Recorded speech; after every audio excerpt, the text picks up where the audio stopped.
مجھے یاد آ رہی وہ شخصیت جس نے پوری زندگی سود کا دھندا کرتے ہوئے گزارا تھا. اللہ اللہ، اس جوان کو صوفیہ نے اپنی کتابوں میں جگہ دی ہے. اللہ اکبر. اپنے ذوق کے مطابق اپنے الفاظ کے جامع میں بطور خلاصہ علامہ ارشد القادری کی تحریروں کا سہارا لیتے ہوئے آپ کی خدمت میں پیش کرنا چاہتا ہوں. حبیب نام کا ایک جوان ہے، سود کا دھندا کرتا ہے، سود کا دھندا. اور سود خوروں کے بارے میں ابن حجر نے اپنی کتاب میں لکھا کہ سود خوروں کی قبروں پر شب قدر میں بھی عذاب ہوتا ہے.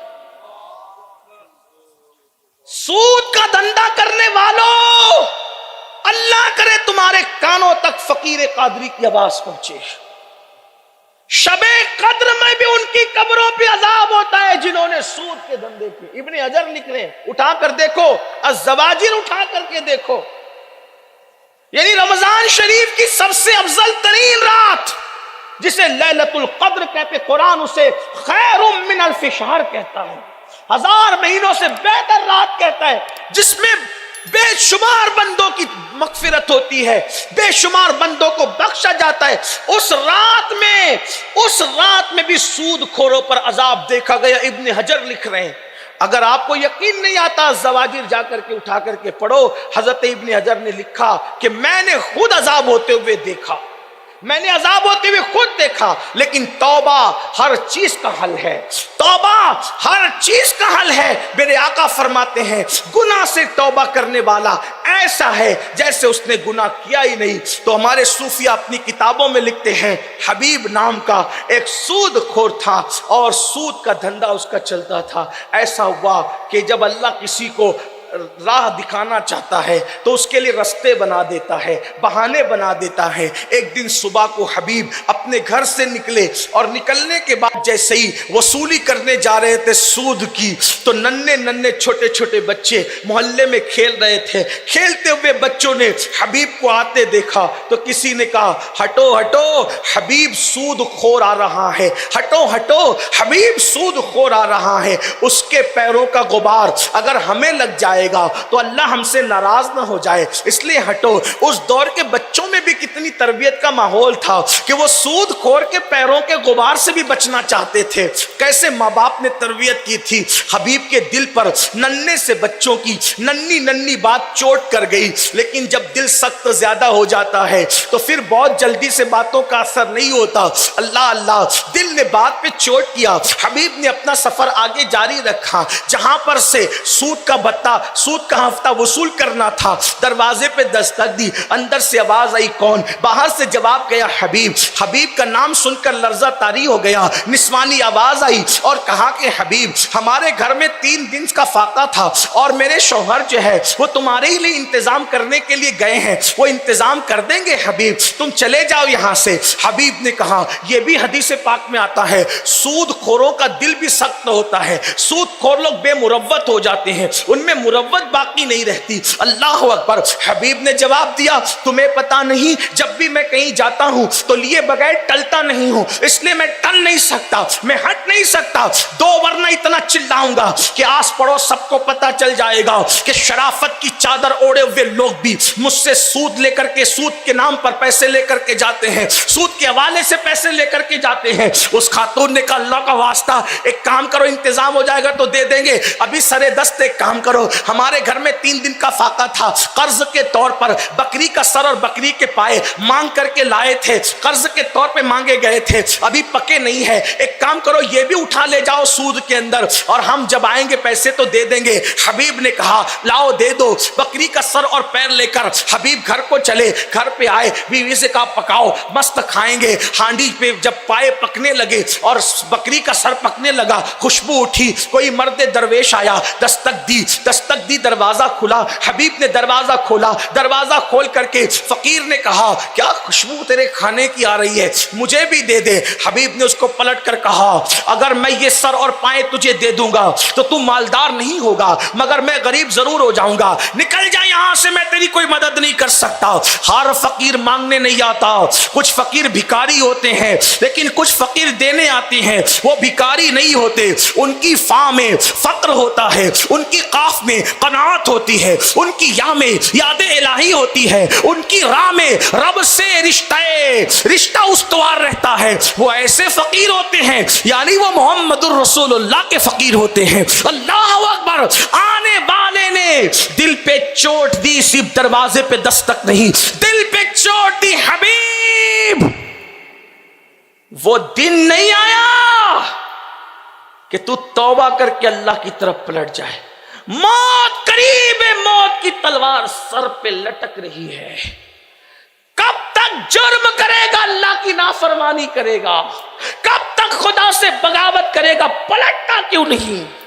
وہ تو چلا گیا۔ بچوں کا کہنا، فقیر کا کہنا، دسترخوان بچھنے کا وقت آیا، بھوک شباب پر تھی، دسترخوان بچا، ہانڈی سے جیسے ڈھکن ہٹایا تو پورا کھانا خون میں تبدیل ہو چکا تھا۔ دو چوٹ تھی، یہ تیسری۔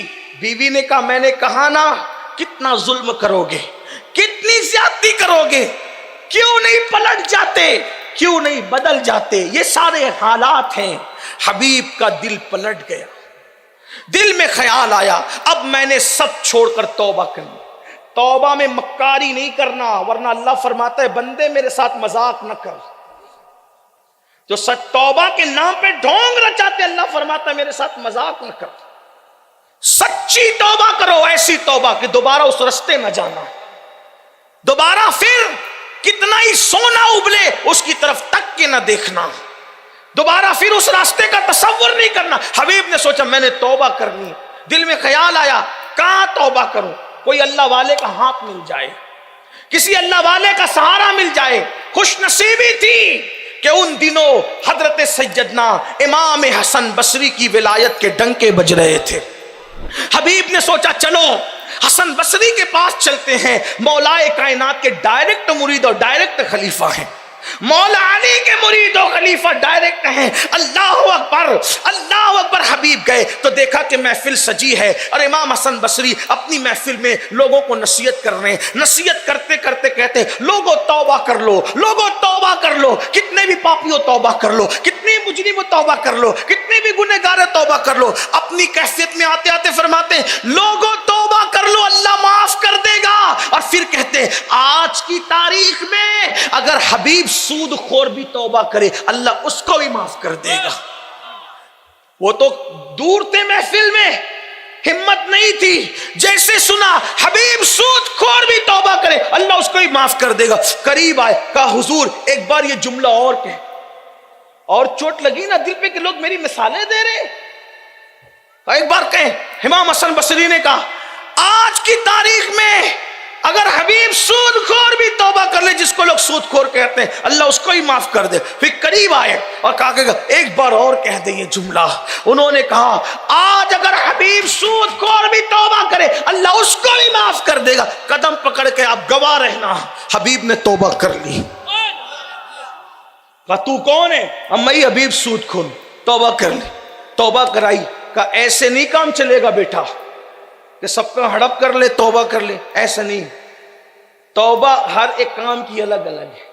جس کا مال لیا ہے یاد ہے سب کو لوٹانا پڑے گا، ہاں، ورنہ ہر آدمی تو توبہ کا پھر اچھا طریقہ کہ خوب جی بھر کر کے ہڑپ کر لو، پھر اس کے بعد کسی بڑے جلسے میں کہہ دو اللہ توبہ ہم نے تو، یہ نہیں ہے، یہ نہیں ہے۔ توبہ کے تقاضے، بے نمازی پن سے توبہ کی، نماز شروع کرو، جو قضا باقی ہے اس کو اپنی حیثیت کے مطابق ادا کرو، یہی ہے نماز۔ نماز کی توبہ یہی ہے۔ پھر حق تلفی سے توبہ کی، جس کی حق تلفی کی ادا کر سکتے تو کرو، نہیں ادا کر سکتے تو اس سے بھی تو معافی مانگو۔ بڑے مفکر کا جملہ وہ کہتا ہے، مفکر لوگ دل توڑتے ہیں بندوں کا اور معافی مانگتے ہیں اللہ سے، دل توڑا بندے کا معافی مانگ رہے اللہ سے۔ اللہ فرماتا ہے حقوق العباد، یعنی جب بندے کی حق تلفی کی ہے جب تک بندہ معاف نہیں کرے گا اللہ بھی معاف نہیں کرے گا۔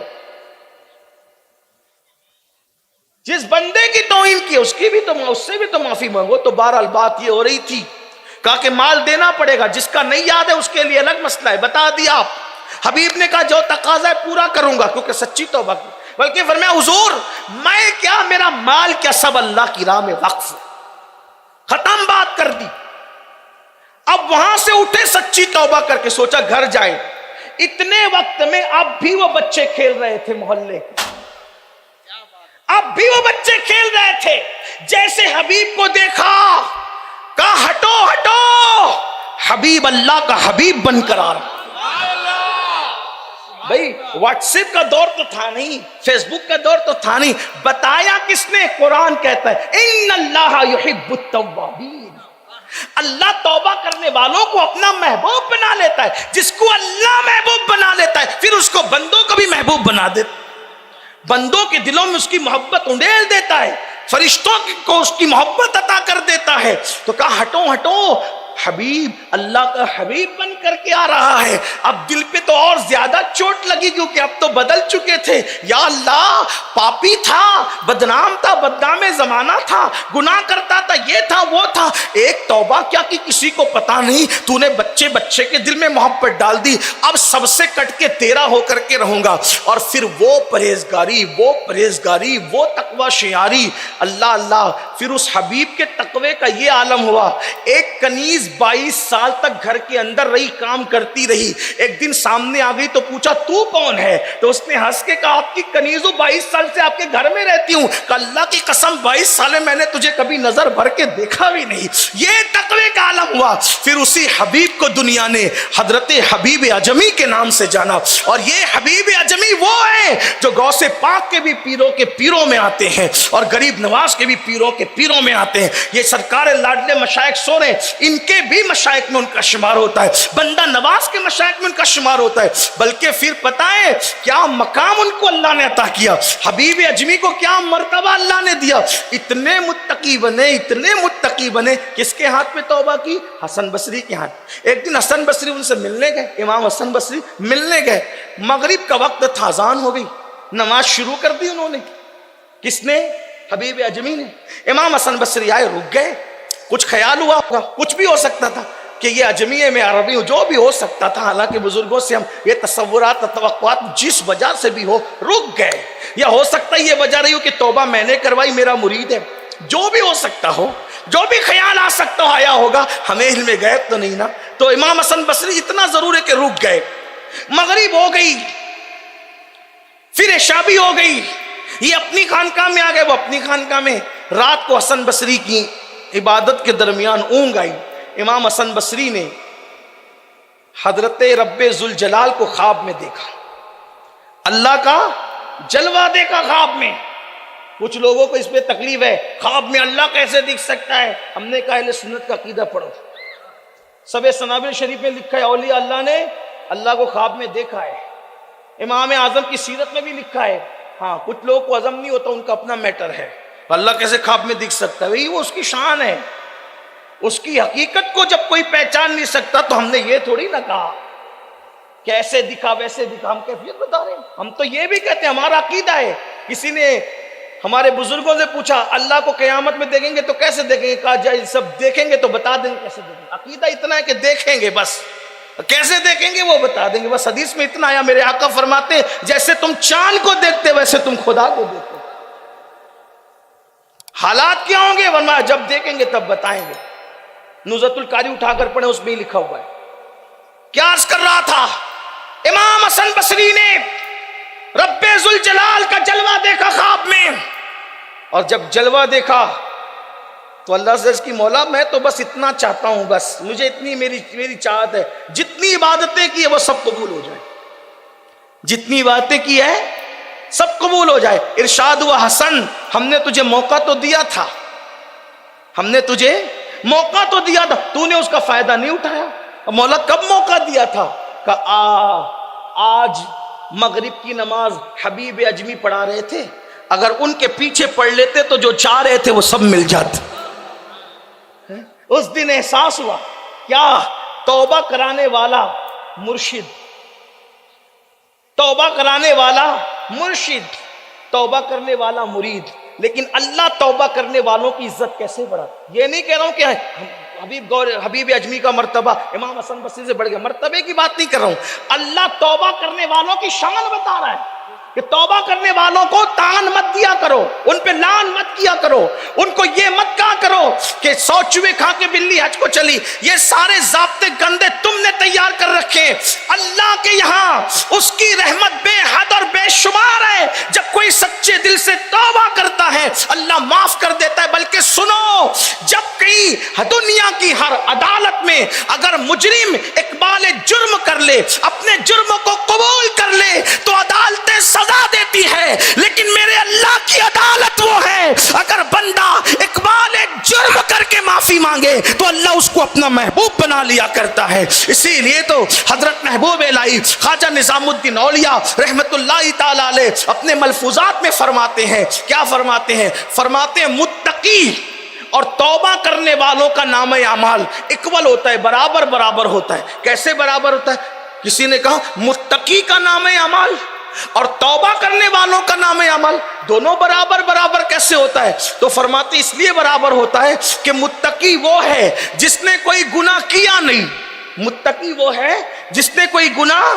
کیا نہیں، اور تائب توبہ کرنے والا وہ ہے گناہ کیا تو تھا مگر توبہ کی وجہ سے سارے گناہ مٹا دیے گئے. اس لیے اس کا نام اعمال بھی گناہ سے خالی، اس کا نام اعمال بھی گناہ سے خالی. یہ ہے توبہ کی برکت. تو آئیے، زندگی میں نمازیں ترک ہوئی ہو، زندگی میں کوئی بے حیائی کا کام ہو گیا ہو، زندگی کے اندر حرام لقمہ منہ میں چلا گیا ہو، یا معاذ اللہ کوئی سود کے دھندے میں مبتلا ہو، یا معاذ اللہ کسی نے شراب پیا ہو، کسی نے نشہ کیا ہو، کسی نے کسی عورت پر معاذ اللہ تعالی جو ہے وہ ظلم کیا، جبر کیا، اللہ نے توبہ کے دروازے کھول رکھے ہیں. سچی توبہ کرو رب کی بارگاہ میں. سنی دعوت اسلامی کا مقصد یہ ہوتا ہے ان محفلوں کو سجانے کا تاکہ ہم اللہ کی بارگاہ میں پلٹیں، رب کی بارگاہ میں رجوع ہوں. یقیناً آپ لوگ دور دور سے بھی آئے ہوں گے، نزدیک سے بھی آئے ہوں گے. علن شریف والوں سے بھی کہتا ہوں اور آس پاس کے لوگوں سے بھی کہتا ہوں، یہ سواد اعظم